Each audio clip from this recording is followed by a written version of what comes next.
जळगाव जिल्ह्यात झालेल्या दमदार पावसामुळे शेतीसह रस्त्यांचं देखील नुकसान झालेलं आहे। जळगाव शहरातील मुंबई नागपूर महामार्गावर या ठिकाणी काही दिवसापूर्वीच या रस्त्याचं लोकार्पण करण्यात आलं होतं। मात्र काल झालेल्या पावसामुळे कुठेतरी या रस्त्यावर आपण बघू शकतात की आसोदा तरसोद बायपास जवळ या ठिकाणी या रस्त्यावर तडे पडल्याचं चित्र या ठिकाणी दिसून येत आहे।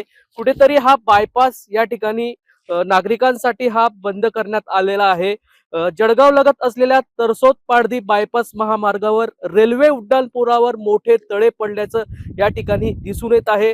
रेल्वे उड्डाण पुलाचा जो मातीचा भराव आहे तो भराव देखील या ठिकाणी वाहून गेले आहे।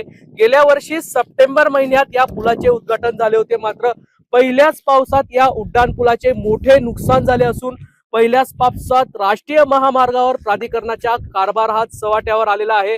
सक्कर रेल्वे उड्डाण पुलाला तडे पडल्यामुळे राष्ट्रीय महामार्ग प्राधिकरणाने केलेले निकृष्ट कामाची चर्चा होत आहे। सध्या हा महामार्ग दोन्ही बाजूने वाहतुकीसाठी बंद करण्यात आला असून संपूर्ण वाहतूक ही बंद करण्यात आलेली आहे। मात्र कुठेतरी निकृष्ट दर्जाचं काम या ठिकाणी करण्यात आल्यामुळे सर्वसामान्य नागरिकांनी देखील मोठ्या प्रमाणात संताप व्यक्त केला आहे।